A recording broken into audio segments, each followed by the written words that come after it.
அவர்கள் அவரை நோக்கி பார்த்து பிரகாசமடைந்தார்கள், அவர்கள் முகங்கள் வெட்கப்படவில்லை. ஆமென் என்று சொல்லலாமா?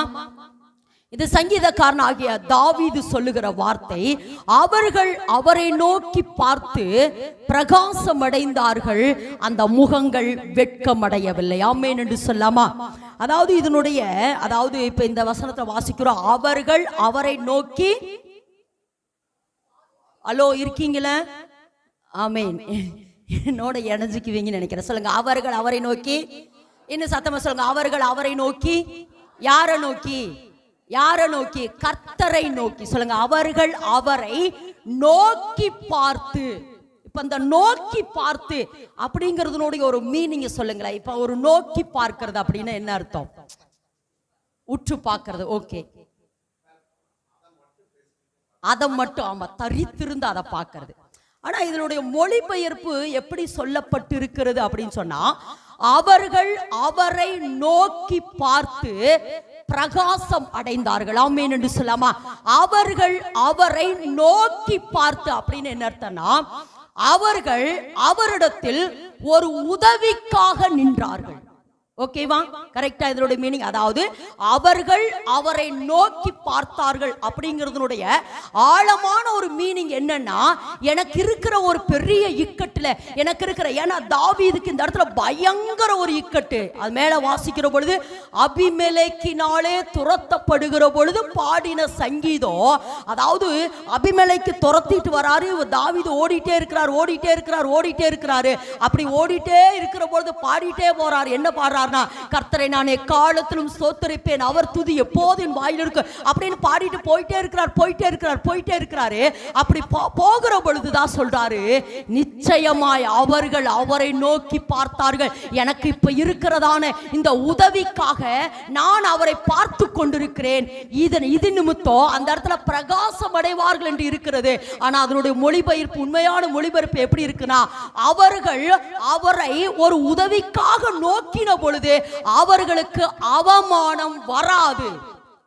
இதை கேட்டு நீங்க இப்படி உட்கார்ந்து இருக்கவே கூடாது. நல்ல கரங்களை தட்டுங்க பார்க்கலாம். நல்ல கரங்களை தட்டுங்க. மறுபடியும் சொல்றேன், அவர்கள் ஒரு உதவிக்காக அவரை பார்க்கிறார்கள். அவரை பார்க்கிறபடினால் அவங்களுக்கு என்ன வராது? என்ன சத்தமா என்ன வராது? அவமானம். இன்னும் சத்தமா சொல்லுங்க, இன்னும் சொல்லுங்க, இன்னும் சொல்லுங்க. நிறைய பேரு சரீரம் மட்டும்தான் இங்க இருக்குது, ஆவியெல்லாம் வீட்டுல இருக்குன்னு நினைக்கிறேன். நல்லா சொல்லுங்க, உற்சாகமா சொல்லுங்க பார்க்கலாம். அவர்கள் அவரை நோக்கி பார்த்து என்ன அடைந்தார்களா? பிரகாசம் அடைந்த. அவர்கள் என்ன வராது? அவங்க என்ன அடைய மாட்டாங்க? வெட்கப்பட்டு போக மாட்டாள் என்பதனுடைய அர்த்தம் என்னன்னா, அவமானம் வராது. பக்கத்துல கரத்தை பிடிச்சு சொல்லுங்க, உங்களுக்கு அவமானம் வராது. உங்களுக்கு அவமானம் வராது. சொல்லுங்க, நீங்க எந்த காரியத்தை கர்த்தரிடத்தில் நம்பிக்கையாய் அவரையே நோக்கி பார்த்து கொண்டிருக்கிறீர்களோ உங்களுக்கு நிச்சயமாய் அவமானம் வராது. ஆமென் என்று சொல்லலாமா? ஆபிரகாம் லிங்கன், அதாவது விறகு வெட்டியாய் இருந்த ஆபிரகாம் லிங்கன் அமெரிக்காவுடைய ஜனாதிபதியாய் மாறினார். விறகு வெட்டியாய் இருந்தார். நான் ஏற்கனவே நிறைய முறை உங்களிடத்துல சொல்லியிருக்கிறேன். ஏன்னா அவர் எப்பவுமே அவர் விறகு வெட்டினாலும் அவருடைய கையில எப்பவுமே எது இருக்குமாமா? வேதாகமும் எப்போ இருக்கு. ஏன்னா அவங்க பாட்டி சொல்லி கொடுத்ததான ஒரு காரியம். அதாவது வேதம் உன் கையை விட்டும் வேத வசனம் உன் வாயை விட்டும் பிரியக்கூடாதுன்னு சொல்லி அவங்க பாட்டி ஆபிரகாம் லிங்கனுக்கு சொல்லி கொடுத்தாரு. அது நிமித்தமாய் அவர் வேதத்தை வாசித்தார். விறகு வெட்டுகிற பொழுதெல்லாம் அவர் வேதத்தை காட்டுல உட்கார்ந்து வாசித்தார். இது நிமித்தமாய் தேவன் அவரை உயர்த்தினார். ஆதலால் அமெரிக்காவுடைய ஜனாதிபதியாய் மாறினார். ஆமென் என்று சொல்லலாமா? அப்போ அவர் அடிக்கடி என்ன, அந்த நாட்டில் அமெரிக்காவில் அநேக போர்கள் அடிக்கடி நடக்கும். அப்ப அவர் சொல்லுகிற அந்த சங்கீதம் எந்த சங்கீதம்னா 34வது சங்கீதம். அந்த சங்கீதத்துல 4வது வேதவசனம் வாசிங்க பார்க்கலாம். 4வது வேதவசனத்தை எப்பவும் அவர் அறிக்கிட்டு வாசிங்க பார்க்கலாம். நான் கர்த்தரை தேடினே, அவர் எனக்கு செவி கொடுத்து என்னுடைய எல்லா பயத்துக்கும், பிரச்சனைக்கும் சொல்லல, என்ன சொல்லல, அதாவது எனக்கு சண்டை வருது அது அப்படியே பயம், ஏன்னா எனக்கு அந்த உள்நாட்டு போர் வரகிற பொழுது எனக்கு என்ன செய்யறதுன்னு தெரியாது. அப்ப நான் பயந்து அதனால ஆக்ஸ்போர்ட் பல்கலைக்கழகத்தில் ஆபிரகாம் லிங்கன் பயன்படுத்திய வேதாகமத்தை வைத்திருந்தாங்க. அந்த வேதாகமத்தில் பழைய, அதாவது அப்படியே எழுத்தெல்லாம் அழிஞ்சு போனது எந்த பகுதின்னு பார்த்தா சங்கீதம் 34. அதுல 4வது வேதவசனமே இல்லை. ஏன்னா அடிக்கடி அந்த வசனத்தின் மேல கையை வச்சு நான் கர்த்தரை தேடினேன், அவர் என்னுடைய எல்லா பயத்துக்கும் நீங்களாக்கி மீட்டார் என்று அவர் அடிக்கடி சொல்றார். அடுத்த வசனம் தான் சொல்லுது, அவர்கள் அவரை நோக்கி பார்த்தார்கள், அந்த முகம் பிரகாசம் அடைந்தது. அந்த முகம் என்ன அடையல? வெட்கமடையவில்லை. இன்னைக்கு தேவன் சொல்றாரு, அவர்கள் அவரை நோக்கி பார்த்தார்கள். என் அன்பு சகோதரனே, என் அன்பு சகோதரிய, ஒருவேளை நீங்க எந்த சூழ்நிலையில நீங்க அவரையே பார்த்து கொண்டிருக்கிறீர்களோ, அவரையே நோக்கி கொண்டிருக்கிறீர்களோ, அவர்கள் முகங்கள் ஒருபோதும் வெட்கமடையாது. ஆமென் என்று சொல்லுகிறவர்கள் நல்ல கரங்களை தட்டி இன்னைக்கு கர்த்தர் சொல்றார், என்னை நோக்கி பார். எந்த மனுஷியோ சூழ்நிலையோ கடனையோ கீழையோ மேலையோ எதையும் பார்க்காதே, என்னை நோக்கி பார். இன்னைக்கு தேவன் சொல்றாருமா, உனக்கு என்ன நோக்கி பார் மகளே, என்ன நோக்கி பாரு, உன்னுடைய முகம் அவமானம் அடையாது. ஆமென் என்று சொல்லலாமா? வேதத்துல அப்போஸ்தலனாகிய பவுல் அப்போஸ்தலர் புத்தகத்துல வாசிக்கிற பொழுது வாசிங்க, அப்போஸ்தலர் 3ஆம் அதிகாரம். இந்த இடத்துல வாசிக்கிற அப்போஸ்தலர் 3ஆம் அதிகாரத்துல பேதுரு சொல்றாரு பாருங்க, வாசிங்க பார்க்கலாம். அந்த சப்பானியாய் கிடந்த அந்த மனுஷனை பார்த்து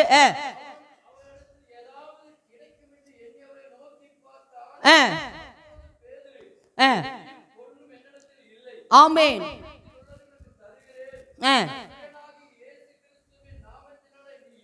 நட என்று சொன்னார். அதற்கு மேல் வசனம் பாருங்க, 4வது வேத வசனத்தை பாருங்க. பேதுருவும் யோவானும் அவனை உற்று பார்த்து எங்களை நோக்கி பார். போது இந்த இடத்துல என்ன சொல்றாங்க? பேதுருவும் யோவானும். அதாவது இந்த இடத்துல வாசிக்கிற பொழுது ஒருத்த சப்பானியா எங்க கிடக்கிறான்? ஆலயத்தினுடைய வாசல்ல கிடக்கிறா, சப்பானியா கிடக்கிறா, நடக்க முடியாம கிடக்கிறா, பிச்சை எடுத்து கொண்டிருக்கிறா. நல்ல விளைங்க, பிச்சை எடுத்து கொண்டிருக்கிறா. அப்படி கிடக்கிற அவனை பார்த்த பேதுருவும் யோவானும் என்ன சொல்றாங்கன்னா, என்ன நோக்கி பார். எப்படி சொல்றாரு? எங்களை நோக்கி பாரு. எங்களை தான் இருக்குதாங்களே, எங்களை நோக்கி பார் அப்படின்னு சொல்லி பேதுருவும் யோவானும் சொல்றாங்க. அந்த இடத்துல வசனம் பாருங்க என்ன இருக்குதுன்னா, அவன் அவர்களிடத்தில் ஏதாகிலும் கிடைக்கும் என்று எண்ணி அவர்களை நோக்கி பார்த்தான். அப்ப இதைத்தான் ஏசப்பா சொல்றாரு, உங்களுக்கு ஒரு உதவி வேணும்னா யார பாருங்க? என்ன பாருங்கிறார் ஏசப்பா. தேவன் சொல்றார், என்ன பாரு மகளே. இந்த இடத்துல வாசிக்கிறோம், அவன் அவர்களிடத்தில் ஏதாகிலும் கிடைக்கும் என்று எண்ணி நோக்கி பார்த்தான். அந்த இடத்துல வாசிக்கிறோம், அவர்கள் என்ன செஞ்சாங்களாம்? அப்பொழுது பேதுருவும், வெள்ளியும் பொண்ணு என்னிடத்துல இல்லப்பா, உனக்கு பிச்சை போடுற அளவுக்கு வெள்ளியும் பொண்ணு எங்களிடத்துல இல்ல, ஆனால் ஒன்று செய்கிறோம், என்னன்னா எங்களிடத்தில் ஒரு நாமம் இருக்கிறது. எந்த நாமம்? நல்ல கம்பீரமா சொல்லுங்க பார்க்கலாம். எந்த நாமம்? இயேசு கிறிஸ்துவின் நாமம். எங்களிடத்துல வெள்ளியும் பொண்ணெல்லாம் இல்ல, ஆனா எங்க கிட்ட சுகமாக்குகிற ஒரு நாமம் உண்டு, எங்களிடத்துல ஆசீர்வதிக்கிற ஒரு நாமம் உண்டு. இதுவரைக்கும் நீ பிச்சை எடுத்துட்டு இருந்த, அந்த பிச்சை எடுக்காம உன்னை பிளஸ் பண்ற ஒரு நாமம் இருக்குது. அந்த நாமத்தினாலே சொல்ற, நசரேயனாகிய இயேசுவின் நாமத்துல எழுந்து நட என்று சொன்ன பொழுது அந்த வசனம் எனக்கு ரொம்ப பிடிக்கும். அப்பொழுது பாருங்க, வாசிங்க பார்க்கலாம். அப்ப வலது கையினால் அவனை பிடித்து தூக்கி விட்டார்கள், உடனே அவனுடைய கால்களும் கரடுகளும் பலன் கொண்டது. அந்த வசனத்தை எல்லாரும் சேர்ந்து வாசிங்க பார்க்கலாம். அவன் குதித்தெழுந்து நின்று நடந்து குதித்து தேவனை துதித்து கொண்டு அவர்களோடு கூட தேவாலயத்துக்குள் போனான். அப்படின்னா என்ன அர்த்தம்னா, அவனுக்கே ஒரு டவுட் வந்துருச்சு. இவன் எத்தனை வருஷமா இவன் வியாதியா இருக்கிறானாமா? 40 வருஷம். 40 வருஷமா இப்படி இருக்கானே, 40 வருஷம் நான் நடக்க முடியாம இருக்கிறேன்னு, ஒருவேளை நான் உண்மையா நடந்துட்டான்னு சொல்லி நடந்து குதித்து அல்லது ஓடி நான் உண்மையா நடக்கிறேன்னு சொல்லி தன்னை டெஸ்ட் பண்ணிட்டு ஆலயத்துக்குள் போனான். ஆமென் என்று சொல்லாமா? எதுக்கு இதை சொல்றேன்னா, பேதுருவும் யோவானும் சொல்றாங்க, எங்களை நோக்கி பார். அப்போ பேதுருவும் யோவானும் யூஸ் பண்ணது இயேசுவின் நாமம். அப்ப நான் என்ன சொல்றேன்னா, இயேசுவின் நாமத்தை பயன்படுத்தின யோவானையும் பேதுருவையும் நோக்கி பார்த்த பொழுது இந்த அற்புதம் நடக்கும் என்றால் ஆண்டவராகிய இயேசு கிறிஸ்துவை நோக்கி பார்க்கிற பொழுது நம்ம வாழ்க்கையில நல்ல கறந்துட்டு பெரிய பெரிய பெரிய பெரிய பெரிய காரியங்களை செய்கிறதுக்கு அவர் வல்லமை உள்ளவராயிருக்கிறார். ஆமென் என்று சொல்லலாமா? இன்னைக்கு கர்த்தர் சொல்றார், எந்த சூழ்நிலையில் இருந்தாலும் சரி, எந்த சூழ்நிலையில் இருந்தாலும் சரி, இன்னைக்கு தேவன் சொல்றார், அவரை நோக்கி பாரு. அவரை நோக்கி பார்த்தவர்கள் வெட்கப்பட்டு போகிறது. ஒருவேளை தாமதமாகலாம், அற்புதங்கள் ஒருவேளை தாமதமாகலாம், ஆனா அவரை நோக்கி பார்த்தவர்கள், எனக்கு ஒரு சம்பவம் ஞாபகத்திற்கு வருகிறது. ஒரு தாயார் தன்னுடைய பிள்ளையினுடைய ரட்சிப்புக்காக ரொம்ப நாளா ஜெபம் பண்ணாங்க. ஆனா அவங்க அந்த தாயார் ஜெபிக்க அந்த மகன் இன்னும் குடிக்க அடிமையாகி இன்னும் வேசித்தன வேலையெல்லாம் செஞ்சு ரொம்ப ஆனாலும் அந்த தாயார் விசுவாசத்துல விடல. இன்னும் ஜெபிச்சாங்க. இல்ல, நான் அவரை நோக்கி பார்க்கிறேன், நிச்சயம் கர்த்தர் எனக்கு அற்புதத்தை செய்வார், நோக்கி பார்த்து ஜெபம் பண்ணிட்டே இருந்தாங்க. எல்லாரும் வந்து சொன்னாங்க, நீங்க ஜெபிக்க உன் பையன் இன்னும் தாறுமாறா போறா அப்படிங்கிற. இல்ல, நான் விசுவாசித்திருக்கிறவர் இன்னார் என்று அறிந்திருக்கிற, அதனால நான் ஒருபோது என் ஜெபத்தை விட மாட்டேன். ஜெபம் பண்ணிட்டே இருந்தாங்க. இப்படி இருக்கிற பொழுது ஒரு நாள் அந்த பையன் ஊரை விட்டே ஓடிட்டான். அப்ப என்ன நடந்ததுன்னு சொன்ன பொழுது, என்ன நடந்ததுன்னா, ஊரை விட்டு ஓடிட்டான் ரொம்ப நாள். ஆனாலும் அந்த தாயார் அந்த ஜெபத்தை விடல, இன்னும் ஜெபம் பண்ணிட்டே இருந்தாங்க. இல்ல, நிச்சய கர்த்தர் என் மகனை ரட்சிப்பார் என்று சொல்லி அந்த தாயார் ஜெபம் பண்ணிட்டே இருந்தாங்க. ஒரு நாள் நடு இரவல் அந்த வீட்டினுடைய கதவை தட்டுகிற சத்தம் கேட்டது. உடனே தாயார் போய் என்ன செஞ்சாங்கன்னா, அந்த கதவை திறந்து பார்த்த பொழுது அந்த மகன் வெள்ளை பேண்ட் வெள்ளை சட்டை போட்டுட்டு என்ன செஞ்சாரா, அந்த சோழனா பைய போட்டுட்டு அப்படியே வந்துட்டு அம்மா அப்படின்னு கூப்பிட்டாரா. அந்த தாயாருக்கு அடையாளமே தெரியல. நீ யாருப்பாங்கிற பொழுது, அம்மா நான் தான் உன்னுடைய மகன், இன்னைக்கு நான் ஒரு ஊழியக்காரனாய் திரும்பி வந்திருக்கிறேன் என்று சொன்னார். ஏன்னா அம்மாவுடைய ஜெபம் விருதாவாகல. ஒரு தாயினுடைய ஜெபத்திற்கு வல்லமை உண்டு. அந்த தாயினுடைய ஜெபத்தை கேட்டு தேவன் அந்த மகனை ரட்சித்தார். அவர்கள் அவரை நோக்கி பார்த்தார்கள். அந்த முகம் பிரகாசம் அடைந்தது, அந்த முகம் வெட்கப்படவில்லை. ஆமென் என்று சொல்லலாமா? சரி, ஓகே. அவர்கள் அவரை நோக்கி பார்த்தார்கள், அந்த முகம் பிரகாசம் அடைந்தது, அந்த முகம் என்ன செய்யல, வெட்கப்படல. இன்னைக்கு தேவன் நம்மளை எதை நோக்கி பார்க்க சொல்லுகிறார், அதை பார்க்கிறதுனால நம்ம வாழ்க்கையில என்ன மாற்றங்கள் வரப்போகிறது என்பதை குறித்து தான் இன்றைக்கு தேவன் நம்மளோடு கூட ஒரு ஆழமான காரியம். எனக்கு ரொம்ப ஆச்சரியமா இருந்துச்சு. ஏன்னா உங்களை நான் எப்பவுமே நான் சொல்லுவேன், கர்த்தர் உங்களை ரொம்ப நேசிக்கிறார். ஏன்னா நிறைய சத்தியங்களை உங்களிடத்துல கர்த்தர் விரும்புகிறார். ஏன்னா நீங்க வந்து உறிஞ்சி கொள்றவங்களா இருக்கிறீங்க. ஏன்னா உறிஞ்சுதான் என்ன செய்யும், ஊற்றப்பட உறிஞ்சுனாதான் இன்னும் ஊற்ற தோண்டும். அப்போ ஆண்டவர் நீங்கள் விரும்புகிறீர்கள் அல்லது நீங்கள் இயேசுவின் நாமத்தில் இந்த சத்தியத்தை நீங்கள் எப்படி சொல்றீங்கன்னா உள்வாங்கி கொண்டிருக்கிறீர்கள் என்பதற்காகத்தான் இன்றைக்கு தேவன் உங்களோடு கூட பேசுகிற ஒரு ஆழமான காரியம். வாசிப்போம். நம் வாசித்த வேத பகுதி என்னாகமத்தின் புஸ்தகம் 21ஆம் அதிகாரம் 5வது வேத வசனத்தை வாசிக்க கேட்போம். என்னாகமம் 21:5.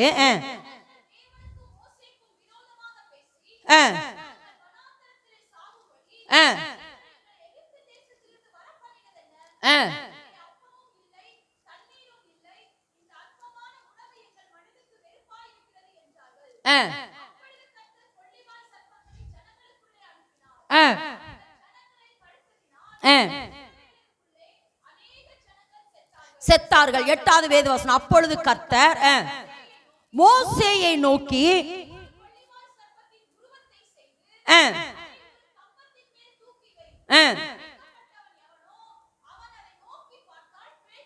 பிழைப்பான். அதை நோக்கி பார்த்தால் பிழைப்பான். அதை நோக்கி பார்த்தால். உண்மையாலுமே நான் ஆரம்ப என்னுடைய வாலிப ஸ்டேஜ்ல இந்த பகுதியை வாசம் ரொம்ப குழம்பிட்டேன். என்ன, சிலுவையை நோக்கி பார்த்தா பாரு அப்படின்னா நமக்கு ஒரு அர்த்தம் இருக்கு. சிலுவை நோக்கி பார்க்கிற பொழுது பிழைப்போம், அல்லது ஏசப்பாவை நோக்கி பாரு அப்படின்னா ஒரு பிழைப்பு. இது சர்ப்பனாவே எதுக்கு அடையாளம்? பிசாசு, சாத்தானுக்கு அடையாளம். சர்ப்பம் என்றாலே என்ன அர்த்தம்? சாத்தான் இந்த இடத்துல எப்படிடா சாத்தான இந்த இடத்துல உயர்த்தினாங்க, சாத்தான நோக்கி பார்த்த. இது எனக்கு ரொம்ப இந்த சத்தியம் குழம்பிட்டு இருந்துச்சு. ஆனா நான் கடந்த நாட்களில் இந்த சிலுவையினுடைய பாடுகளை ரொம்ப ஆவியானவர் என்னோடு கூட பேசுற பொழுது இந்த சத்தியத்தை குறித்து ஒரு ஆழமான காரியத்தை தேவன் என்னோடு கூட பேசினார். அதை உங்களுக்கு பிரயோஜனமாயிருக்க உங்களோடு பேசுகிறார். ஆமென் என்று சொல்லமா. இந்த இடத்துல வாசிக்கிற இஸ்ரவேல் ஜனங்கள் எகிப்திலிருந்து கானானை நோக்கி வந்து கொண்டு இருக்கிறாங்க. அப்படி நிறைய காரியங்கள் நடக்குது. எகிரியோ விழுகுது, யோர்தான் பிளக்குது, நிறைய காரியம். ஒரு இடத்துக்கு வந்த உடனே, அந்த வனாந்தரத்துல வந்த உடனே ஜனங்க என்ன பண்றாங்கன்னா, தேவனுக்கும் அந்த இடத்துல சொல்லப்படுகிறது, தேவனுக்கு விரோதமாகவும் மோசேக்கு விரோதமாகவும் ஜனங்கள் முறுமுறுத்தார்கள். முறுமுறுத்த உடனே தேவனே என்ன செய்யறாரு, எதை அனுப்புறாரா ஜனங்களுக்குள்ள? நல்ல சத்தமா சொல்லுங்க, எதை அனுப்புறான்? கொள்ளிவாய் சர்ப்பங்களை, பாம்புகளை அனுப்பின பொழுது அந்த பாம்புகள் அவர்களை கடித்தபடினாலே அவர்கள் இப்ப என்ன ஆயிட்டு இருக்கிறாங்க? செத்து கொண்டிருக்கிறார்கள். என்ன ஆயிட்டு இருக்கிறாங்க? அவங்க செத்து கொண்டிருக்கிறாங்க. இப்படி செத்து கொண்டிருக்கிற பொழுது, எல்லாரும் செத்து கொண்டிருக்கிற பொழுது எல்லாரும் போய் மோசேட்டு சொல்றாங்க, நாங்க சாகுறோமே அப்படின்னு சொல்லி எல்லாரும் மோசே கிட்ட போய் முறையிடுற பொழுது உடனே மோசே கர்த்தரை நோக்கி விண்ணப்பம் பண்றாரு. உடனே அங்கிருந்து பதில் வருது. என்ன பதில் வருதுன்னா, நீ ஒரு என்ன செய்யணும், கொள்ளிவாய் சர்ப்பத்தை போல ஒரு உருவத்தை, அடுத்து கீழ் வேதவசனத்தை வாசிக்கிற பொழுது வெண்கலத்தினால் ஒரு சர்ப்பத்தை செஞ்சு அந்த இடத்துல அழகா சொல்றார் பாருங்க, கம்பத்தில் உயர்த்தி வை. எதுல உயர்த்தி வைக்கணும்? நல்லா சொல்லுங்க, எதுல உயர்த்தி வைக்கணும்? கம்பத்துல உயர்த்தி வை. கடிக்கப்பட்டவன் எவனோ அவன் அதை, அந்த சர்ப்பத்தை அல்லது உயர்த்தப்பட்ட கம்பத்தில் வைக்கப்பட்டதை நோக்கி பார்க்கிற பொழுது அவன் பிழைப்பான். இது சாத்தியமா? இது சாத்தியமா? சர்ப்பத்தை நோக்கி பார்த்த பொழுது அவன் பிழைப்பான் அப்படின்னு சொல்றது எப்படி? இது பாம்பை, அதாவது சர்ப்பத்தை உயர்த்தி வை. அதை உயர்த்தி வைக்கிற பொழுது ஒருவன் கடிக்கப்பட்டவன், என்னன்னா கடிக்கப்பட்டவன் அந்த பாம்பை நோக்கி பார்க்கிற பொழுது பிழைப்பான். இதை நம்ம பார்க்கணும்னா முதல்ல நம்ம எங்கிருந்து வரணும்னா ஆதியாகமத்திலிருந்து வாசிக்கணும். வாசிங்க பார்க்கலாம். ஆதியாகமம் 3ஆம் அதிகாரம் 5வது வேத வசனத்தை வாசிப்போம். 3ஆம் அதிகாரம் 5வது வேத வசனம். நீங்க இதோட இணைஞ்சிருந்தீங்கன்னா இதனுடைய ஆழம் உங்களுக்கு புரியும். இதை நீங்கள் புசிக்கும் நாளிலே திறக்கப்படும் என்றும். 4லிருந்து வாசிப்பா. 4லிருந்து வாசிங்க.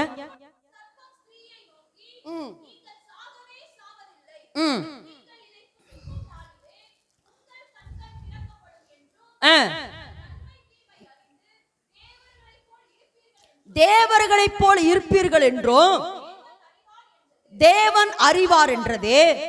போது இந்த இடத்துல வாசிக்கிறோம். அதாவது இதெல்லாம் நமக்கு ஏற்கனவே நம்ம திரும்ப தியானித்து கொண்டு வருகிற பகுதி தான். ஏசப்பா என்ன செஞ்சார்? மண்ணினாலே மனிதனை உண்டாக்கி அவனை தோட்டத்தின் நடுவில் கொண்டு வந்து வச்சாரு. வச்சுட்டு இந்த தோட்டத்தில் இருக்கிற எல்லா கனிகளையும் நீங்க என்ன செய்யலாம்னா புசிக்கலாம். தோட்டத்தில் இருக்கிற எல்லா கனிகளையும் புசிக்கலாம். அப்படி நீங்க புசிக்கிற நாள் இந்த தோட்டத்தின் மத்தியில் இருக்கும் அப்படின்னு இருக்கும். அந்த தோட்டத்தினுடைய மத்தியில் இருக்கிற அந்த கனியை மாத்திரம் நீங்க என்ன செய்யக்கூடாது? புசிக்க கூடாது. நல்ல விளங்க, புசிக்க கூடாது என்று சொல்லி தேவன் யார்கிட்ட சொல்லியிருந்தார்? ஆதாமுகிட்டையும் ஏவாள்கிட்டையும் சொல்லி இருந்தார். இப்போ இத கொலாப்ஸ் பண்றதுக்கு யார் வரா? சாத்தான். எந்த வடிவத்துல வரா? சர்ப்பத்தினுடைய வடிவில். நல்ல விளங்க, சாத்தான் இப்ப பாம்பினுடைய உருவத்துல வந்து யாருகிட்ட பேசுறா? ஏவாள்கிட்ட பேசுறா. யாருகிட்ட பேசுறா? எப்படி?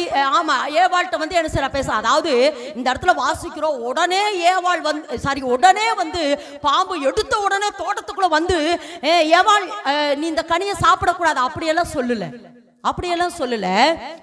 அதாவது முதல்ல அப்படியே ஏன்னா இது இப்படிதான் வரும் பிரச்சனை, அல்லது சாத்தான் உங்க எல்லைக்குள்ள இப்படிதான் வருவான்.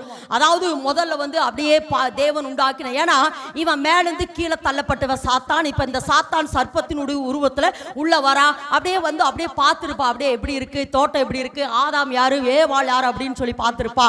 அப்ப அப்படியே கொஞ்சமா அப்படியே உள்ள வந்தா, கொஞ்சமா அப்படியே உள்ள வந்தா. நான் ஒரு முறை அடிக்கடி சொல்லுவேன், ஒட்டக கதை அந்த மாதிரி உள்ள அப்படியே கொஞ்சமா வந்து ஃபர்ஸ்ட் நாள் வந்திருப்பா ஹாய் ஏவாள் எப்படி இருக்க, நல்லா இருக்கியா அப்படின்ட்டு போயிருப்பா.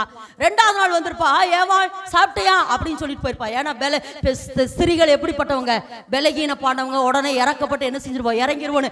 இவனும் என்ன செஞ்சா, டெய்லி பேசுறா பேசுறா பேசுறா. அப்புறம் கொஞ்ச நாள் பேசினதுக்கு பின்புதான் ஒரு நாள் கேட்கிறா சாத்தான் ஏவாளை பார்த்து, ஏவாள் இந்த தோட்டத்தில் இருக்கிற கனிகளை எல்லாம் தேவன் உங்களை சாப்பிட சொன்னாரா அப்படின்னு சொல்லி கேட்கிறான். அப்போ உடனே ஏவாள் சொல்றான், எல்லா கனியும் சாப்பிடலாம், ஆனா தோட்டத்தினுடைய மையத்தில் இருக்கிற கனியை சாப்பிடக்கூடாதுன்னு தேவன் சொல்லிட்டாரு அப்படின்னு சொன்ன உடனே இவன் அடுத்த நிமிஷம் அவன் சொல்றான் அந்த வார்த்தை பாருங்க, அந்த வசனத்தை வாசிங்க மறுபடியும். நீங்க இல்ல இல்ல இல்ல என்ன சொல்ல, நீங்க சாவதில்ல, இதை நீங்கள் புசிக்கும் நாளிலே நல்ல விளக்கம் உங்க கண்கள் திறக்கப்பட்டு அறிந்து, நல்ல விளங்க, இதுதான் பாயிண்ட், தேவர்களை போல இருப்பீர்கள் என்று தேவன் அறிவார். அப்படின்னா நல்ல விளங்கமா இதனுடைய உள்ள அர்த்தத்தை சொல்றேன். அதாவது நீங்க இந்த கனியை சாப்பிட வேண்டாம்னு சொல்லி தேவன் ஏவாள் சொல்ற, ஆமா இந்த மட்டும் சாப்பிட வேண்டாம் அப்படின்னு சொன்னோன்னே, ஏன்னா நீங்க சாப்பிட்டீங்கன்னா இது புசிக்கும் நாளில் நீங்கள் சாவீர்கள் என்று தேவன் எங்களுக்கு சொல்லி இருக்கிறார். உடனே அடுத்து சாத்தான் ஒரு வேலையை பண்றான் பாருங்க. என்னன்னா, இல்ல இல்ல நீங்க இந்த கனியை சாப்பிட்டா என்ன செய்வீங்க, நீங்க சாக மாட்டீங்க, உங்க கண்கள் திறக்கப்படும்.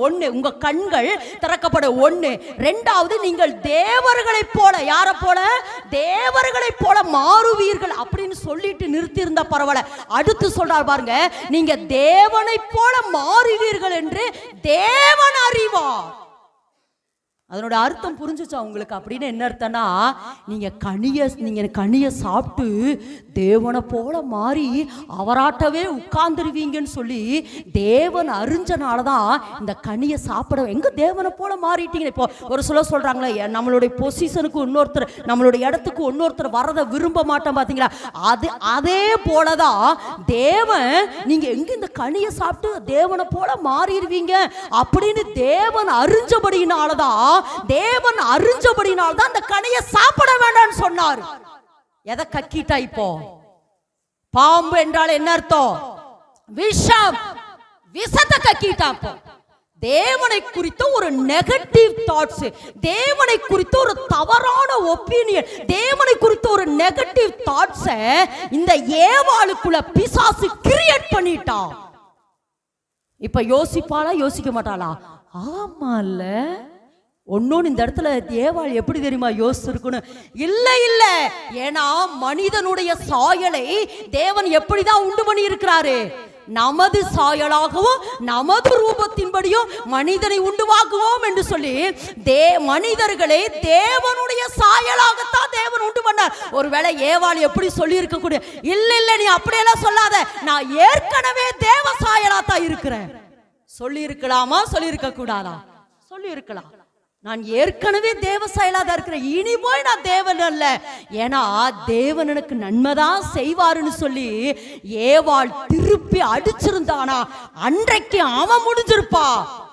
ஆனா ஆமா இல்ல, ஒருவேளை நான் சாப்பிட்டு தேவனை போல மாறிடுவேன், அவருடைய பொசிஷனை நான் எடுத்துருவேன் அப்படின்னு அறிஞ்சுதான் ஒருவேளை தேவன் இந்த கனியை சாப்பிட வேண்டாம்னு சொன்னாரோ என்று சொல்லி என்ன செய்யறான், அப்படியே ஏவாள் யோசிக்கிறா. நான் அடிக்கடி சொல்லுவேன், குருவி மேல பறக்கலாம், ஆனா எதை பண்ண விடக்கூடாது, கூடு கட்ட விட்டுறக்கூடாது. இவ அப்படியே யோசிக்கிறா, இப்படி இருக்குமோ? ஏன்னா இது எதுக்கு இதை சொல்ல வரணும், இது நமக்குள்ளே நடக்குது, அதுக்காக சொல்றேன். என்னன்னா, தேவனை குறித்த ஒரு தவறான ஒப்பீனியனை, தேவனை குறித்த ஒரு தவறான சாயலை, தேவனை குறித்த ஒரு தவறான காரியத்தை இந்த ஏவாளுக்குள்ள இந்த சாத்தான் புகுத்திட்டா. ஏன்னா நான் உண்மை அடிக்கடி சொல்லுவேன், சாத்தான் பவரானவன் இல்லைங்க, நல்ல விளைங்க, சாத்தான் பவரானவன் இல்லை. ஒருவேளை அவன் பவராவே இருந்தாலும் சரி, இயேசு கிறிஸ்து சிலுவையிலே நசுக்கிட்டார், ஆனா அவன் தந்திரம் உள்ளவன், அவன் தந்திரம் உள்ளவன். இப்ப தவறான ஒப்பீனியனை, தவறான நீ சாப்பிட்டீனோ தேவனை போல மாறிடுவேன்னு தேவன் அறிவார் அப்படின்னு நிறுத்தினா, அவர் அறிஞ்சனாலதான் இந்த கனியை சாப்பிட வேண்டாம்னு உனக்கு சொல்லிட்டாருன்னு ஏவாள் அப்படியே திங்க் பண்றான். ஆமா இல்ல, அப்ப நான் தேவனை போல மாறிடுவேங்கிறதுக்காகத்தான் இந்த கனியை சாப்பிடக்கூடாதுன்னு சொல்லிட்டானோ. ஏன்னா இன்னைக்கு நிறைய நேரங்கள் நம்ம அப்படிதான். ஏன்னா பிசாசு சொல்லுவான், நீ ஜெபமணி என்ன பிரயோஜனம்? நைட்டும் பகலும் உட்கார்ந்து ஜெபிக்கிறேன், 40 நாள் உபவாசங்கிற, 3 நாள் உபவாசங்கிறீங்க, 7 நாள் உபவாசங்க. அப்படியெல்லாம் தேவன் உனக்கு என்ன செய்ய மாட்டாரு? நன்மை செய்ய மாட்டாரு. அப்படியெல்லாம் தேவன் நீ ஜெபம் பண்ற நாள் உனக்கு உடனே இதெல்லாம் யாருடைய வேலை? நல்லா விளங்கமா, நம்ம தகப்பன் நமக்காக உயிரையே கொடுத்திருக்கிறாரு. ஆனா நம்மளுடைய தகப்பனாகிய பரம தகப்பனாகிய தேவனை குறித்து, இயேசு கிறிஸ்துவை குறித்து பிசாசு எப்பவுமே நமக்குள்ள தவறான ஒரு காரியத்தை போட்டுட்டே இருப்பான். அவர் நல்லவர் இல்ல, நீ ஜெபம் பண்ண உடனே உனக்கு கிடைச்சிராது. அப்புறம் ஒன்னொன்னு என்ன தெரியுமா சொல்லுவா? நீ இவ்வளவு பாவம் பண்ணிட்டிய, நீ இவ்வளவு பாவம் பண்ணிட்டு உனக்கு போய் இறங்குவாரா அவரு? இதெல்லாம் யாரு செய்யற வேலை? சாத்தான் செய்யற வேலை. இன்னைக்கு நீ கோவப்பட்டுட்ட, நேத்து நைட் எல்லாம் உட்கார்ந்து அதை பண்ணி இன்னைக்கு நீ ஆலயத்துக்குள்ள வந்து உட்கார்ந்து இருக்கிற அப்படின்னு பிசாசு நம்மளை என்ன செய்வா? ஆனா உடனே அடுத்த கவுண்ட் நம்ம கொடுத்துடணும். இல்ல ஏசப்பா என்ன நேசிக்கிறா, எனக்காக ஏசப்பா ரத்தத்தை அடிக்கடி. எதுக்கு இதை சொல்றேன்னா, இருள் வந்த உடனே வெளிச்சம் வந்துடணும். மாமா, இருள் வந்த உடனே என்ன வந்துடணும்? வெளிச்சம் வந்துடணும். இந்த வெளிச்சம் எதை குறிக்குதுன்னா, வசனத்தை குறிக்குது. பிசாசு உன்னை பாரு அப்படியே தந்தரத்தினால அவன் என்ன செய்வானா? உன்னை அப்படியே மோசம் போய் நீ எல்லாம் ஜெபம் பண்ணி என்ன நடக்க போதா? நைட்டும் பகலும் ஜெபம் பண்ற ஏதாவது நடக்குதா? இதெல்லாம் யாருடைய வேலை? பிசாசுடைய வேலை. அத பிசாசு நேரா வந்து பேச மாட்டான். எப்படி பேச மாட்டான்? யார வச்சு பேசுவா? உன் வீட்டாரே உன் சத்தம் வீட்டுக்குள்ள வச்சுதாங்க பேசுனா. இப்படி எல்லாம் உட்காந்து ஜெபம் பண்றிய, பரிசுத்தங்கிற, ஜபங்கிற, ஆலயங்கிற. இது ஏன்னா சங்கீதம் 143 வாசிங்க பார்க்கல. சங்கீதம் 143 வேகமா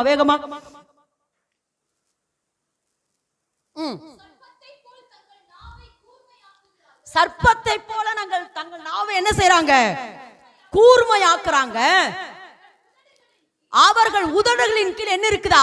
விஷம், விரியன் பாம்பின் விஷம் இருக்குது. அதாவது சாத்தான் நேரடியா வந்து பேச மாட்டாமா, பக்கத்துல இருக்கிறவங்களை வச்சுதான் பேசுவா. நம்மளை மனமடிவாக்குறது, நம்மளை அப்படியே வேதனைப்படுத்துறது. நீ ஜெபம் பண்ணி என்ன பிரயோஜனம்? ஆலயத்துக்கு போய் என்ன பிரயோஜனம்? தேவனை தேடுறனால என்ன பிரயோஜனம் அப்படின்னு நம்மளை குறித்து நெகட்டிவ் தாட்ஸ் அப்படியே இந்த விஷத்தை அப்படியே கொட்டுவாங்க பாருங்க. என்ன செய்வாங்க? விஷத்தை கொட்டுவாங்க. இந்த இடத்துல ஒண்ணு சொல்றேன், 2 காரியத்தை செஞ்சான் பிசாசு. ஒண்ணு, தேவனை குறித்த தவறான ஒரு காரியத்தை சாத்தா யாருக்குள்ள புகுத்திட்டா?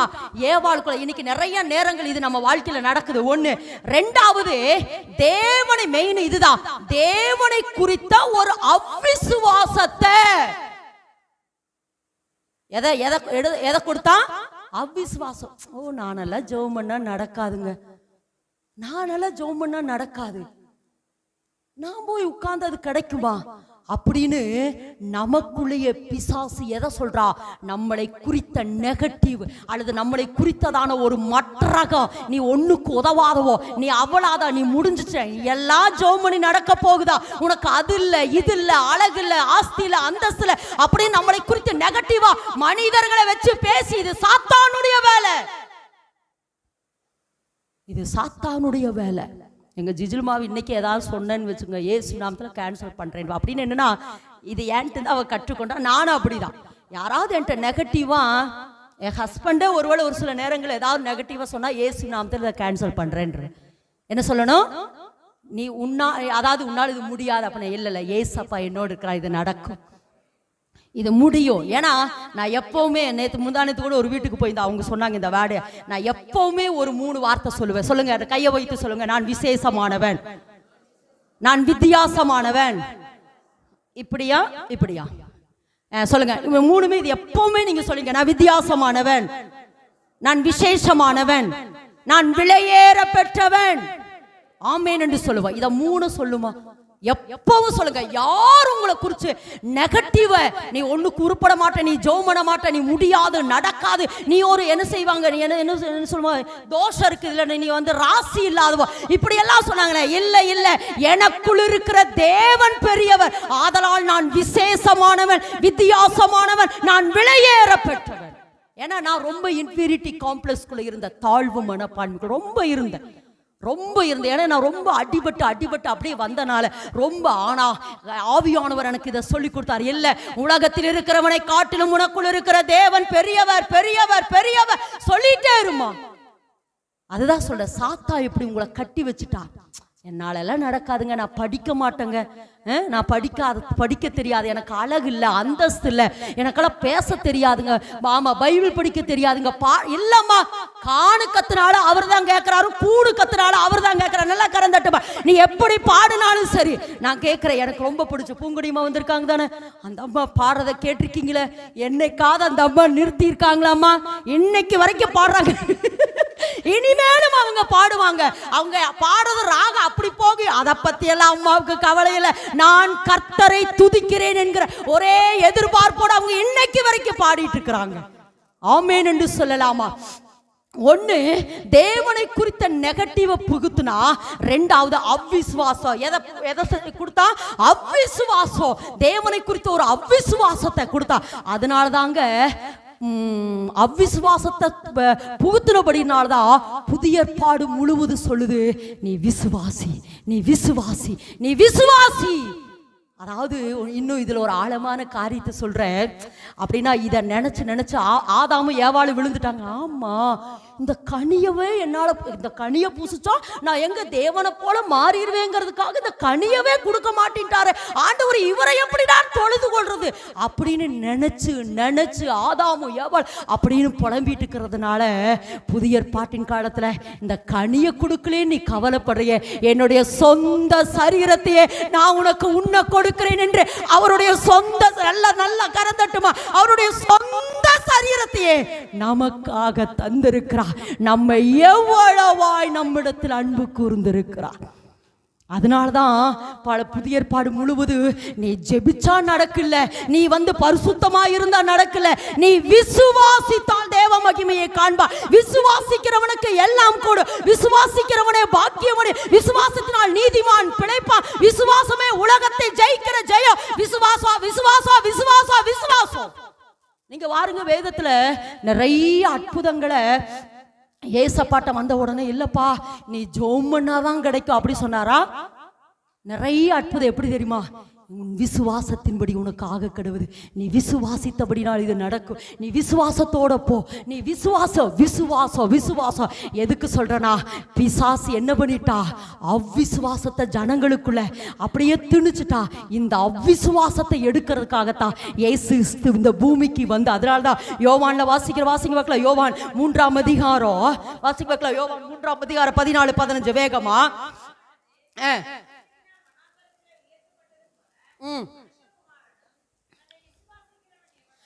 மனுஷகுமாரனும் தன்னை விசுவாசிக்கிறவன் எவன், அதுக்கு மேல் வசனம் மறுபடி வாசிங்க. மோசேயினால் சர்ப்பமானது மோசேயினால் உயர்த்தப்பட்டது போல மனுஷன் இயேசு கிறிஸ்துவோ தன்னை விசுவாசிக்கிறவன் எவனோ அவன் கெட்டு போகாமல் நித்திய ஜீவனை அடையும்படிக்கு உயர்த்தப்படணும். இந்த இடத்துல வாசிக்கிறோம், அதை கெட்டு போகாம இருக்கு. மனுஷகுமாரன் கெட்டு போகாம இருக்க, சாரி மனிதர்கள் கெட்டு போகாம இருக்கணுங்கிறதுக்காக மனுஷகுமாரன் உயர்த்தப்படணும். இப்ப நல்ல விளங்க. இப்ப முதல் பாயிண்ட்க்கு வரேன். இப்ப முதல் சர்ப்போ ஏவாள்கிட்ட விஷத்தை கக்கினது. புரிஞ்சாமா? எப்படி கக்குச்சுன்னு இவ்வளவு நேரம் உங்ககிட்ட சொன்னேன். எப்படி கக்குச்சு பார்த்தீங்களா? தேவனை குறித்த தவறா, இதை நான் என்ன சொன்னேன், ஏவாள்ட்டு மட்டும் இல்ல நம்மகிட்டயே நடக்குது. அப்பதான் ஜெபம் பண்ணிட்டு வெளியே வருவோம். நம்ம வீட்டாட்கள் சொல்லுவாங்க, இப்படி ஜெபம் பண்றியதா நடந்துதா, நைட்டு பகலும் உட்கார்ந்து இருக்கிறேன். இதை எதுக்கு சொல்றேன்னா, இது எதுக்கு சொன்னா, இப்ப எதை கக்கிட்டா நல்லா அப்ப நீங்க அப்படியே ஸ்டன்னாய் உட்கார்ந்துருக்கீங்க பாருங்க, உங்களை கொத்துன மாதிரி. சொல்லுங்க. இப்ப எதை கக்கிட்டா? விஷத்தை கக்கிட்டா. இந்த இடத்துல விஷத்தை கக்கிட்டா. இந்த இடத்துல வாசிங்க பார்க்கலாம், வாசிங்க பார்க்கலாம் என்ன ஆகுமோ.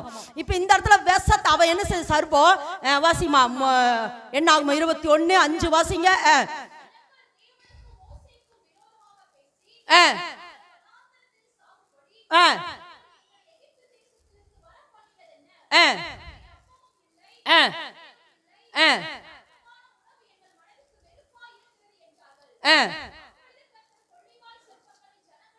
அனுப்பினார், கடித்ததினால்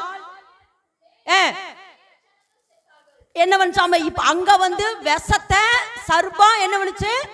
கக்குச்சு. இங்க என்ன பண்ணுது? கடிச்சுச்சு. அங்க கக்குச்சு, இங்க என்ன பண்ணுச்சு? கடிச்சபடினாலே இங்க செத்துக்கொண்டு, அதாவது அங்க கக்குனபடினால நல்லா விளங்க, அங்கே விஷத்தை கக்கினபடினாலே ஏவாளுக்குள் இருந்த ஆவிக்குரிய மனுஷன் செத்து போயிட்டா. இந்த இடத்துல ஜனங்களை அந்த சர்ப்பம் கடித்தபடினாலே எல்லாரும் இப்ப என்ன ஆயிட்டு இருக்கிறாங்க? செத்து கொண்டு இருக்கிறாங்க. இப்ப செத்து கொண்டிருந்தபடினா உடனே தேவன் என்ன செய்யறாரு? மோசே நீ பயப்படாத, நீ என்ன செய்யணும், ஒரு கொள்ளிவாய் சர்ப்பத்தை, வெண்கல சர்ப்பத்தை நீ உண்டாக்கி என்ன செய்ய, கம்பத்தில் தூக்கி வை, அதை நோக்கி பார்க்கிறவன் பிழைப்பான். அது எப்படிங்க நடக்கும்? அது எப்படிங்க நடக்கும்? இந்த சம்பவத்தை பார்க்கணும்னா இன்னொரு சம்பவத்துக்குள்ள போயிட்டு வரணும். வாசிங்க பார்க்கலாம். யாத்திராகமத்தின் புஸ்தகம் 7ஆம் அதிகாரம் வாசிங்க. 7ஆம் அதிகாரம் யாத்திராகமம் 7ஆம் அதிகாரம் 9 இருந்து வாசிங்கம்மா. 9 இருந்து சொன்னா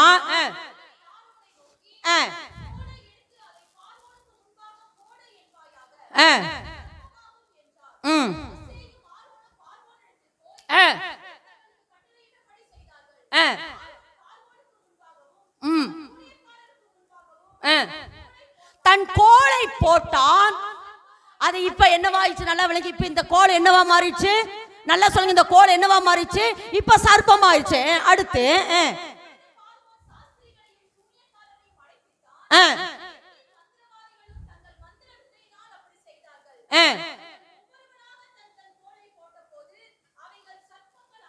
எல்லாமே, அதாவது மோசேயினுடைய கோல் ஆரோன் கைக்கு வந்துச்சு. ஆரோன் அந்த கோலை கீழே போட்ட உடனே அது என்னவா மாறிச்சு? சர்ப்பமாயிடுச்சு. இப்ப அந்த சர்ப்பம் ஊர்ந்துட்டு இருக்குது. அப்படியே அந்த சர்ப்பம் ஊர்ந்துட்டு இருக்குது. இப்ப பார்வோன் கூப்பிடுறா, எல்லா தேசத்தில் இருக்கிற மந்திரவாதிகளை வாங்க, உங்களுடைய கோள்களையும் போடுங்கள் என்று சொல்லப்படுது. மந்திரவாதிகளும் தங்கள் கைகளில் இந்த கோள்களை கீழே போட்டாங்க. அது இப்ப என்னவா மாறிச்சு? என்னவா மாறிடுச்சு? திரும்ப சொல்ல, என்னவா மாறிச்சு? இப்ப சர்ப்பமா ஆயிடுச்சு. இப்ப ஒரு பக்கம் ஆரோனுடைய கோல் நெளிஞ்சிட்டு இருக்குது, இன்னொரு பக்கம் மந்திரவாதிகளுடைய கோல் நெளிஞ்சிட்டது. அப்படி நெளிஞ்சு கொண்டு இருந்த பொழுது என்ன நடந்ததுன்னா, நல்லா விளங்க, எல்லாரும் இந்த வசனத்தை சேர்ந்து வாசிக்கலாமா? ஆரோனுடைய கோல் அவர்களுடைய, நல்லா விளங்க, அவர்களுடைய விழுங்கின மாதிரி உட்கார், நல்லா சொல்லுங்க பார்க்கலாம். அவங்களுடைய கோலை என்ன பண்ணிச்சா? எந்த கோல் எந்த கோலை விழுங்குச்சு? ஆரோனுடைய கோல் எந்த கோலை விழுங்கிட்டு? மந்திரவாதிகளுடைய கோல்களை விழுங்கிட்டு.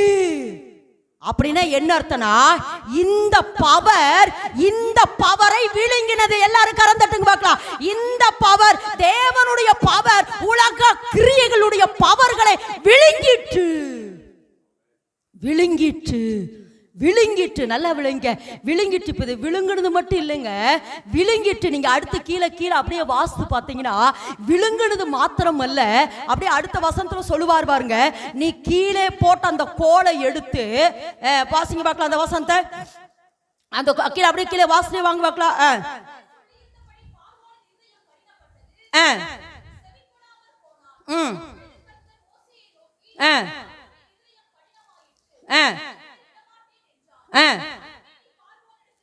போ வருவான் எதிராக.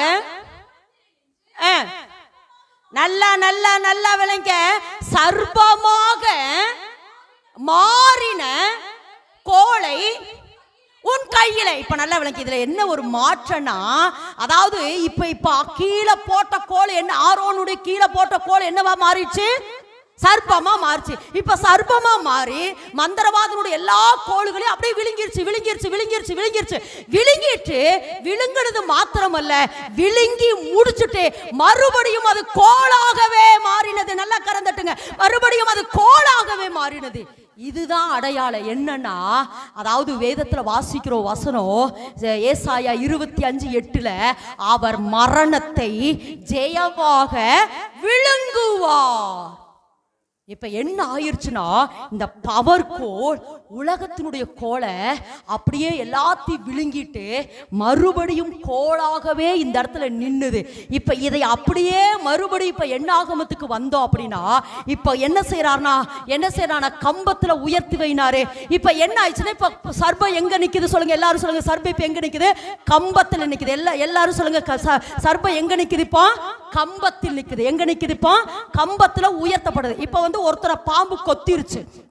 இது நீங்க ஒருவேளை கேட்கல, எங்க இது தேவன் தான் இந்த இடத்துல அனுப்புனாரு அப்படின்னு. இது வேற மெசேஜ், அதுக்குள்ள போக வேண்டாம். ஏன்னா அது ஒரு நியாய தீர்ப்பு, அதுக்குள்ள போக வேண்டாம். ஆனா என்னன்னா, கடிக்கப்பட்டவன் எவனோ, யார் மேல பாம்பு கொத்துச்சோ அவன் எதை பார்க்கணுமாமா? உயர்த்தப்பட்டிருக்கிற இந்த கம்பத்தை நோக்கி பார்க்கிற பொழுது அவன் பிழைப்பான். அப்ப என்ன இந்த இடத்துல நடந்ததுன்னா, இப்போ கடிக்கப்பட்டவன் எல்லாம் எது கடிக்கப்பட்டவனுக்குள்ள எல்லாம் இப்ப என்ன இருக்கு? விஷம். சொல்லுங்க, கடிக்கப்பட்டவனுக்குள்ள பெண் இருக்கு. திரும்ப சொல்லுங்க, கடிக்கப்பட்டவனுக்குள்ள என்ன இருக்குப்பா? விஷம் இருக்கு. இப்ப இந்த விஷத்தோட, நல்லா விளங்கமா, இந்த விஷத்தோட இந்த சர்ப்பத்தை நீ பார்க்கிற பொழுது, இந்த அந்த சர்ப்பத்தினுடைய விஷத்தை இந்த சர்ப்பம் விழுங்கிட்டு, எல்லாரும் ஆமென் என்று சொல்லுவோம். எல்லாரும் விழுங்கிட்டு அவன் பாம்பு கொத்துறவனே அதை என்ன செய்தா? உயர்த்தப்பட்ட அந்த கம்பத்தை பார்க்கிற. பாம்பு கொத்துறவனே உயர்த்தப்பட்ட அந்த கம்பத்தை பார்த்த உடனே அது இந்த இடத்துல பார்வோனுடைய கோலை விழுங்கினது போல இப்ப என்ன ஆயிடுச்சுன்னா, விஷத்தோட இருக்கிற அவன் இந்த கம்பத்தை நோக்கி பார்க்கிற பொழுது என்ன நடக்குதுன்னா, இவனுக்குள் இருக்கிற அந்த விஷத்தை இந்த கம்பம் அல்லது இந்த சர்ப்பம் விழுங்கிட்டு. புரிஞ்சுச்சா உங்களுக்கு? விழுங்கினது.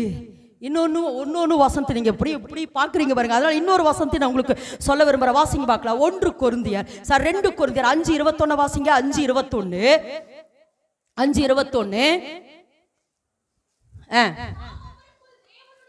நல்ல விளங்கிங்க. எல்லாரும் அந்த வசனத்தை எடுத்துக்கங்களேன். நாம் அவருக்குள் நீதியாகும்படிக்கு பாவம் அறியாத அவரை. இப்ப நான் இந்த வசனத்தை இப்படி வாசிக்கிறேன்.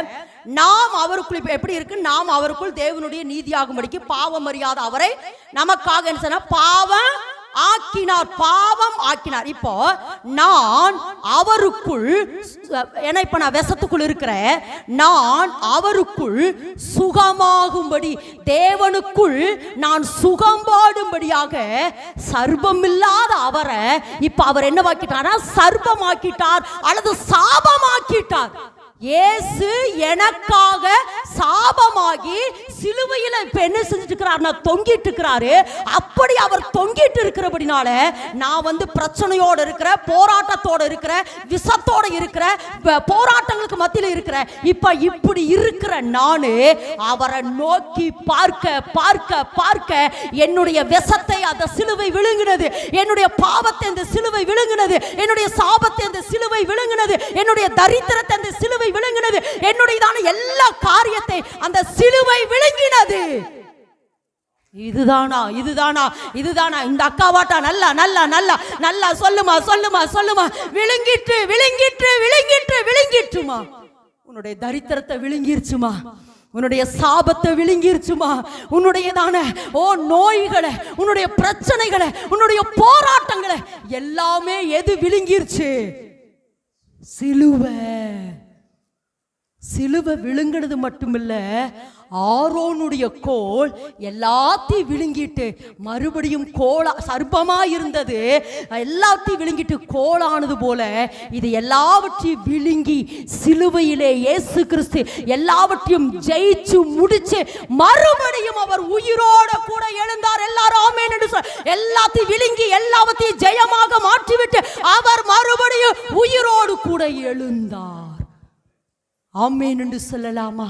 ஆமேன் என்று சொல்லாமா? அப்ப இன்னைக்கு தேவன் நமக்கிட்ட என்ன சொல்றாருன்னா, என் அன்பு சகோதரனே, என் அன்பு சகோதரியே, ஒருவேளை நான் பிரச்சனையில் இருக்கிற, போராட்டத்தில் இருக்கிற, பாடுகள் இருக்கிற, நிந்தைக்குள் இருக்கிற பிரச்சனைகளுக்குள்ளேயே நான் போயிட்டு இருக்கிறேனா, இன்றைக்கு தேவன் சொல்றாருமா, இயேசுவை நோக்கிப்பார், சிலுவையை நோக்கிப்பார். அவர் உனக்காக எல்லாவற்றையும் விழுங்கிட்டாரு. நீ ஒருவேளை விஷத்தோடு இருந்து இதை நீ பார்த்தேனா, உன்னுடையது எல்லாம் அவர் விழுங்கிட்டாரு. உன்னுடைய தரித்திரத்தை விழுங்கிட்டாரு, உன்னுடைய பாவத்தை விழுங்கிட்டாரு, உன்னுடைய சாபத்தை விழுங்கிட்டாரு. நீ வியாதிக்குள்ள இருக்கணும்னு அவசியம் இல்லை. அதாவது இன்னொரு மொழிபெயர்ப்புல நான் பார்த்தேன், அவர்கள் அவரை நோக்கி பார்த்தார்கள், அவர்கள் முகங்கள் பிரகாசம் அடைந்தது இருக்கு. அந்த மொழிபெயர்ப்பில் எப்படி இருந்துச்சுன்னா, உதவிக்காய் அவரை நோக்கி பார்த்த பொழுது அவமானம் அவர்களுக்கு வரக்கூடாது. என்ன வரக்கூடாது?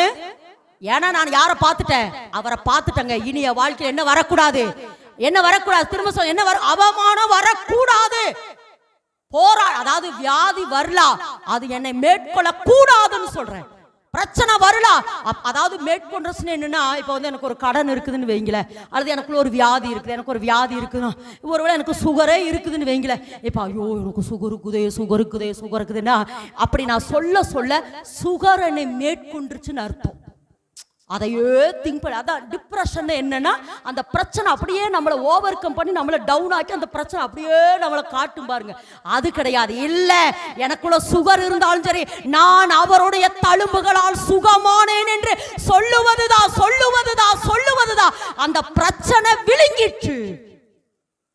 எனக்கு ரொம்ப பிடிச்சது வசனத்தை சொல்ல விரும்பல, இது மட்டும் சொல்கிறேன். அதாவது நான் என்னுடைய பிரச்சனை என்ன உங்களுக்கு தெரியும். அப்போ நான் டேப்லெட் எடுக்கிறேன். ஆரம்பத்தில் 10 டேப்லெட் எடுத்துகிட்டு இருந்தேன். அப்படியே ஒன்றுனா குறைஞ்சு கிருபையில் இப்போ ஒரு 3 டேப்லெட் எடுக்கிறேன். அப்போ நான் கொஞ்ச நாள் அப்படியே அந்த விசுவாசம், ஏன்னா இப்போ அப்போ தான் இதெல்லாம் பேசிகிட்டு இருந்தார். ஏன்னா நான் அந்த உடம்பு சரியானதுக்கு அப்புறம் இதெல்லாம் அந்த சத்தியத்தை எல்லாம் கத்தர் வெளிப்படுத்தினார். அப்போ விசுவாசத்தில் இல்லாண்டவரே, நான் இனிமேல் மாத்திரை சாப்பிட மாட்டேன், உங்களால் சுகமாக்க முடியும் அப்படின்னு நான் சொல்லிட்டே இருந்தேன். ஒரு நாள் அதிகாலையில் ஆண்டவர் அப்படியே எனக்கு ஒரு வசனத்தை காட்டினாரு. அந்த வசனம் எப்படி சொல்லப்பட்டிருக்கிறதுனா, மரணமானது ஜீவனாலே விழுங்கப்படும், அதனால இந்த போர்வையை நீ களைந்து போடாத அப்படின்னு ஒரு வசனம் இருக்குது.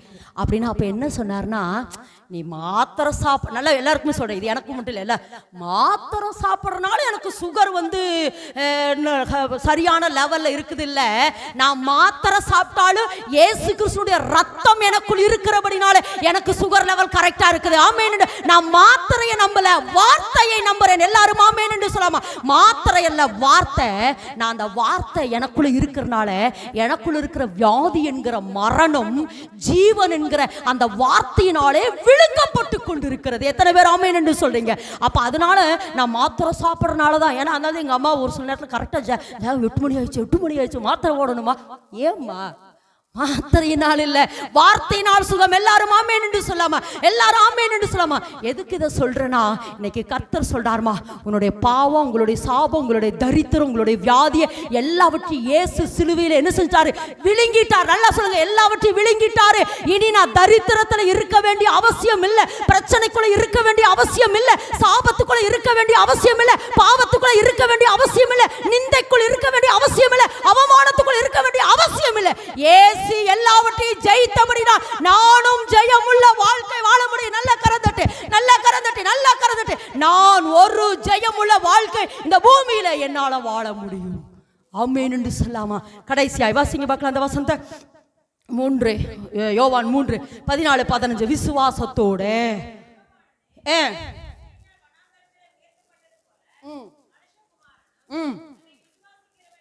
நல்ல விளக்கமா, தன்னை விசுவாசிக்கிறவன் எவனோ அவன் கெட்டு போகாம தன் நித்திய ஜீவனை அடையும்படிக்கு உயர்த்தப்படணும். அவ்வளவுதான். இன்னைக்கு என்ன சொல்றாருன்னா, நான் உனக்காக எல்லாவற்றையும் செய்து முடிச்சுட்ட, நீ அதை விசுவாசிச்சு அவரை நோக்கி பார், உங்கள் முகங்கள் பிரகாசம் அடையும். ஆமேன் என்று சொல்லாமா? அவர்கள் அவரை நோக்கி பார்த்தார்கள். இன்னைக்கு சொல்றாரு, எந்த பிரச்சனையா இருந்தாலும் சரி, நான் அதான் சொல்ல, ஒரு சில நேரம் உங்களுக்கு கிருபையினால ஆளை எப்போ திறந்திருக்கும், ஒரு மாதிரி டிப்ரெஷனுக்குள்ள இருக்கிற, பிரச்சனைக்குள்ள இருக்கிற, போராட்டத்துக்குள்ள இருக்கிற அப்படின்னா அப்படியே வந்து உட்காந்து நீங்க ஒண்ணுமே செய்ய வேண்டாமா? உண்மையை சொல்றேன், நீங்க ஒண்ணுமே செய்ய வேண்டாம். இந்த சிலுவை சிலுவை நிழலுக்கு கீழே வந்து சும்மா உட்கார்ந்துருங்க. சிலுவையின் நிழலில் அடியேன் என்ன செய்யற சாய்ந்திலைப்பா. அதே போதும். இந்த சிலுவை ஜெயம், இந்த சிலுவை வெற்றியின் சின்னம். ஒரு பக்கம் பாடுன்னு நினைக்கிறோம், இல்ல இந்த சிலுவை. அதனால்தான் இந்த சிலுவையை வைக்கிறோம். ஏன்னா இந்த சிலுவை ஒரு வெற்றி. எல்லாவற்றையும் இந்த சிலுவை நமக்காக முடிச்சிருச்சு. அதனால நீ பிரச்சனையோட போராட்டத்தோட இருக்கணும்னு அவசியமே இல்லம்மா. சிலுவைக்கு நிழல வந்து சொல்லு, டாடி நான் உங்க நிழலுக்கு கீழே வைக்கிறேன், வர ஆண்டவரே, உங்க நிழலுக்கு கீழே நான் வர. உங்க சிலுவையில ஆண்டவரே நீங்க எல்லாவற்றையும் முடிச்சிட்டீங்க, அந்த சிலுவையினுடைய ஆசீர்வாதத்தை என் மேல வைங்கன்னு சொல்லி இங்க உட்கார்ந்து அந்த சிலுவையை மட்டும் நீ பாருமா. உனக்கு ஜெயத்தை கொடுக்க வல்லமையுள்ளவர்.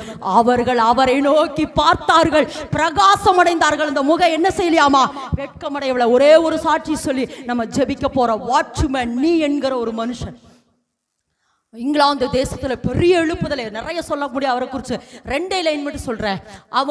அவர் பிறந்தது எப்படின்னா, அவங்க ஒரு காட்டுக்குள்ள குடியிருந்தாங்க. அதாவது வாட்ச்மேனினுடைய அம்மா காட்டுக்குள்ள அவங்க குடியிருந்தாங்க. அப்ப அவங்க வந்து இந்த இவங்களை கருத்தரித்து இருக்காங்க. வாட்ச்மேனி அவங்கள கருத்தரித்து இருந்த பொழுது பிரசவ நேரம் வந்துருச்சு. கூட யாருமே இல்லை, காட்டுக்குள்ள இருக்காங்க. அவங்களுக்கு ஒன்னே ஒண்ணு மட்டும் தெரியும், ஜன்னல்ல நின்னு ஒரு சிலுவை தெரியும். பாருங்க, ஜன்னல்ல நின்னு ஒரு சிலுவை தெரியும். அந்த பிரசவ வலி வந்த உடனே அவங்களுக்கு என்ன செய்யல, கூட யாருமே இல்லை, எங்க போறது என்ன ஒண்ணுமே தெரியல. ஒன்னே ஒண்ணு மட்டும் அப்படியே அந்த ஜன்னல்ல நின்று அந்த சிலுவையை பார்த்துட்டே இருந்தாங்க. அவங்க பார்த்துட்டு இருக்க அப்படியே அன்கான்சியஸ் ஆகி அப்படியே என்ன செஞ்சிட்டாங்கன்னா சாஞ்சிட்டாங்க. ஒரு 2 மணி நேரம் கழிச்சு எழுந்து அப்பதான் அவங்க சுயநினைவு வந்துட்டு எழுந்து பார்த்த பொழுது பிரசவமாகி அவங்களுடைய குழந்தை, அதான் வாட்ச்மேனி, அந்த குழந்தை என்ன பண்ணுச்சா, அப்படியே பக்கத்துல ஒரு அழகான துணி சுத்தி பக்கத்துல படுக்க வச்சுச்சா. அந்த சிலுவையை பார்த்தது மட்டும்தான் அவங்களுக்கு ஞாபகம் இருந்தது. எப்படி பிரசவமாச்சு, எப்படி குழந்தை வெளியே வந்துச்சு, இந்த குழந்தைய யாரு சுத்தி வச்சா, ஒண்ணுமே அவங்களுக்கு தெரியல. அவங்களுக்கு தெரிஞ்சிச்சு, எனக்காக நான் சிலுவையை பார்த்த பொழுது தேவதூதர்கள் அனுப்பப்பட்டார்கள்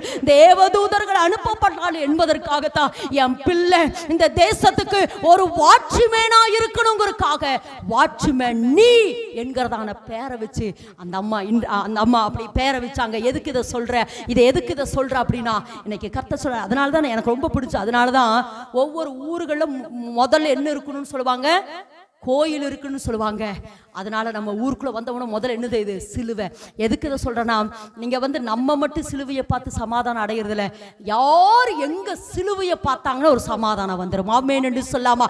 ஏன்னா சிலுவை வெற்றின்னு சொன்ன எல்லாரும் அப்படியே எழுப்பி நிற்கலாமா, எல்லாரும் அப்படியே எழுப்பி நிற்கலாம். இன்னைக்கு தேவன் சொல்றாருமா, அவர்கள் அவரை நோக்கி பார்த்து பிரகாசம் அடைந்தார்கள். அந்த முகம் வெட்கப்படலப்பா. ஓ எஸ்லா, நன்றியோடு கூட துதிக்கிறேன். இன்னைக்கு எந்த சூழ்நிலையில் இருந்தாலும் சரி